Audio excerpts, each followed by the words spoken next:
morning. Welcome to day 4. Dun, dun, dun. I parted my hair on the other side today, so now it looks better, I think. I'm excited about this new development. Okay, so let's get started. Please do feel free to type in the chat as we go along.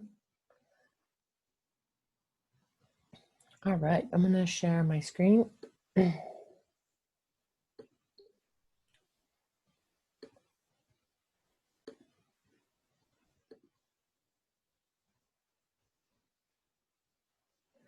As you all know, we are in day 4. Very exciting, very exciting. You made it, you made it. You made it to day 4. And I am going to send a survey out to everyone later this afternoon so you can give me feedback on what you liked and what you didn't like. So we have this whole thing. I guess people are calling it Grad Plus now. I don't really know. Everyone in the administration likes to change the names on us all the time. But anyway, so we've got this thing that we're calling Grad Plus, which is this whole suite of different services. It's a lot of stuff, and I am here to basically help you.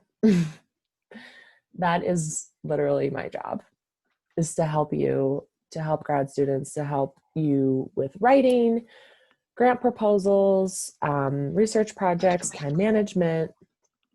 I have been hired to help the graduate students with that kind of stuff. Also with, not necessarily with career advice per se, because that's what career services does, but with what we're calling professional development, meaning getting you the skills you need, getting you what you need while you're in graduate school to prepare you for life after graduate school.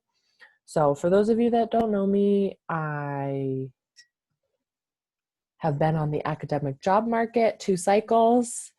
We can talk about that. I have published published 5 peer-reviewed journal articles. So publication, I've received multiple NSF grants, so I can help you with grant proposals. So please do reach out if you want help with any of that stuff. It is my job. So today we are going to be talking about getting in the mindset. So we are, I'm gonna move this.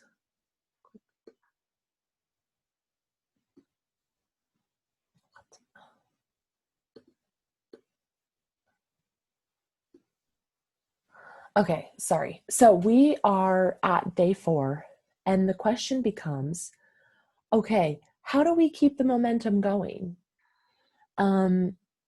We talked about this briefly yesterday, but part of it is, yes, keeping this steady jog going, right? Not a sprint, not the high jump, but keeping a steady jog going. Yes, these past 4 days, hopefully you've developed some new habits, some new skills. We're not talking about being a superhero. We're not asking you to be perfect. It's not going to happen. But if you can get somewhere between 2 and 4 hours of work done a day, you are doing well. So let's just keep this up. As you move forward, keep some of these habits. I would recommend writing down at the end of today, writing down some of the things you learned, some of the things that worked for you, and try to think about, okay, next week is June 1st. It's a new start. It's a new beginning. How can I bring some of these things I learned this week into my next chapter, which is the summer? And I do want to emphasize, reward yourself. Reward yourself today. Reward yourself this weekend. Give yourself rewards every single day for getting stuff done, um, for getting your deadlines done. That's one way to keep yourself accountable. Yes, we have support groups with the graduate school. Yes, you can get a writing partner. But when you do set these deadlines for yourself, give yourself little treats, just like you would if you were training a dog. Like, it's a little bit of a crude analogy, but I think it's fitting. um, so let yourself kind of be trained, and and I mean that somewhat loosely. I'm not trying to make us all cogs in the wheel of capitalism here, um, but I think we can live happier lives and more content lives, if we're kind to ourselves, and that includes giving ourselves little rewards. So maybe this is a piece of chocolate. Maybe you let yourself take a nap in the afternoon once you get everything done. Maybe you just let yourself take a break, a phone call, taking a walk, watching a movie, giving yourself some Netflix time, those kinds of things. I know one person um, gave themselves $1 every time they, I think it was writing for 30 minutes a day or something like that. And they gave themselves $1. And then, in 3 months, they had $90 and they went out and bought a dress for themselves. So I think little things like that can be really nice. But what I want to talk about today is imposter syndrome and growing confidence. Because I think one of the things, I know this plagued me for many, many years, and it still plagues me, let's be realistic, is not believing that what you're doing has value. And that is kind of the biggest hurdle, I think. Because if you believe that what you are saying and what you're doing have value, and you are contributing to the world through your work, and that you're doing a good job, it's much easier to motivate yourself to do these things. It's not just about finding that broader purpose, but it's also about having the confidence to know in yourself that what you are saying, what you are doing, what you are writing about has actual value. And that's something that you kind of have to discover for yourself, I guess. But I know for me, for a long time, my research is about human rights. I mean, clearly it has value, but for so long I felt like what I'm saying doesn't really matter. It doesn't really mean anything. And it was so hard to get motivated. And it wasn't until I really felt like, okay, beyond all of the academic jargon, beyond all of this kind of trappings of academia, what I am doing has value for me, and it has value for the people that I worked with. And once I was able to tap into that, it was easier to kind of keep moving. So I'm going to give you some strategies for potentially how to do this. First is confronting those negative thoughts. So whenever you have those negative thoughts coming up, this might be like something so simple like, my research is worthless. I suck. You know what I mean by those negative thoughts. I'm not good enough. Things like that. Whenever those thoughts come up, take 1 second. Just take a second and focus on your breathing. Just breathe in, breathe out. Get some oxygen. And then I do recommend taking 5 minutes. Stop what you're doing. If those negative thoughts are coming in, stop what you're doing, because it's going to be really hard to continue. Stop what you're doing. Take 5 minutes to replace those negative thoughts with positive thoughts. Whatever positive affirmations that you need. my work has value.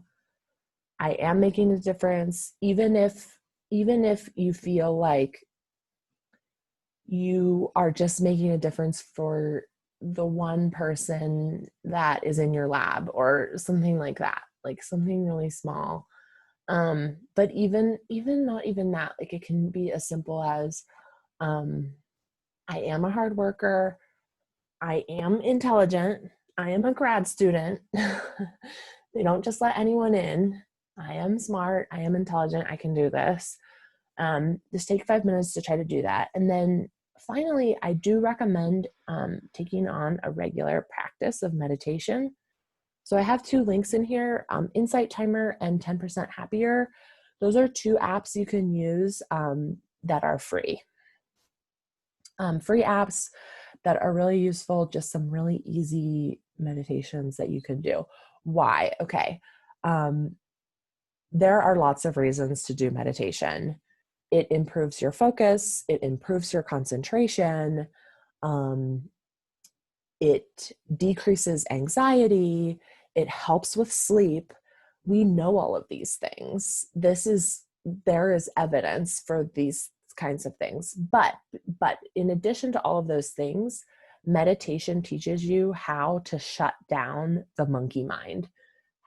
It helps you practice this shutting down of your negative thoughts. So it's just a practice. It's kind of like doing reps at the gym so that you can carry your groceries. It can be really helpful. So I encourage that. And then there are some other practices. This is kind of this is a strategy that I actually came across several years ago on Reddit. I used to have a Reddit addiction.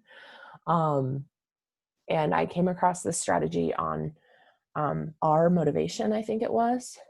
And it's helped me so much. So basically, this is a set of mindset practices or mindset strategies that you can do. And one is to relive your successes. Remember the small things. I did my laundry today. That is a success.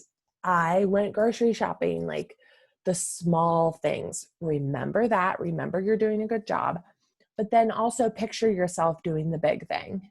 And maybe it might be other successes too, like a conference presentation that went really well, a class presentation that went really well, a conversation you had where you felt like you were really engaging, and things like that. But also picture yourself doing the thing that is challenging. Maybe it's writing, maybe it's doing a presentation. And then, so repeat your expectations, whatever it is you're working on. I will get published. People enjoy my writing. People appreciate my work. I enjoy writing. So you might just pick one of these. Like for me, I enjoy writing is the one that I like the best because that keeps me really grounded and centered in being like, okay, at the end of the day, none of this matters. No one cares. Fine. But I enjoy writing. Like I get joy out of writing.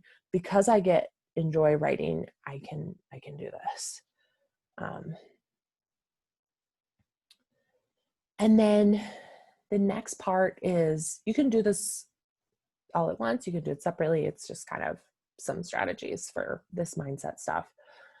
You kind of get into this new character. So this is kind of the fake it till you make it idea, which is basically that you kind of imagine yourself as the person that you want to be. And you really get into character. It's like, I think of it as like, I pretend that I'm like in a movie or something, and I'm like an actor pretending to be these things. And these are some of the characters that I like to play is like, I'm curious. Like, I'm a curious person and I'm just gonna investigate this curiously. Or I often write for fun with no expectations. Like, I'm just a person that writes for fun. And then I try to like pretend that I'm that person. And then finally, envision success. So whatever it is that you're working on, imagine yourself celebrating that. Maybe plan a publishing party, like if you're working on an article or if you're working on whatever, host the party. Okay, I know it's COVID-19 and we're like not supposed to have parties right now, but you know what I mean. Plan a graduation party. I have friends that graduated and they are like, okay, right now we can't party, but like maybe in July or August, I'm going to try to just keep that in mind. Maybe plan a graduation get together, not inside, but maybe like something outside that we can do. So just try to think about the end goal and envision your success.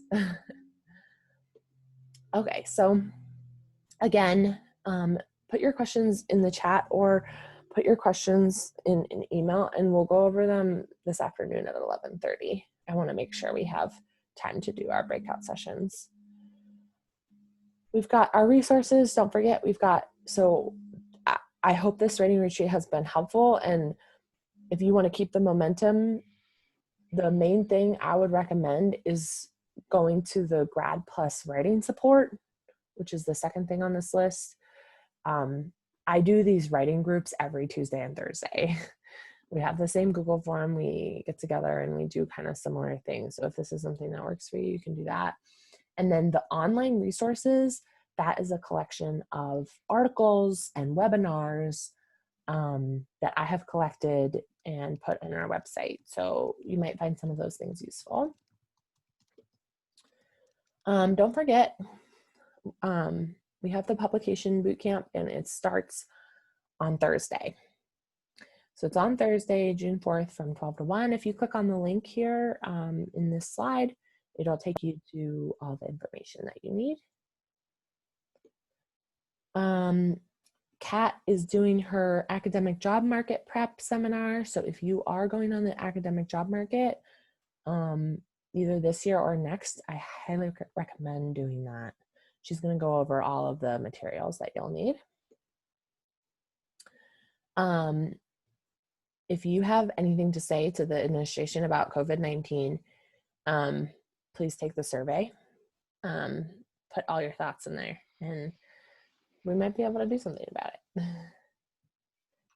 And remember, I'm going to send out a survey about the writing retreat this afternoon as well. It'll be pretty short, but I just want to hear what you guys have to say, like negative and positive about the writing retreat, because I am going to do this again in August. So I want to know how I can improve it. So let's do breakout sessions. Same questions. What's been working, what hasn't been working.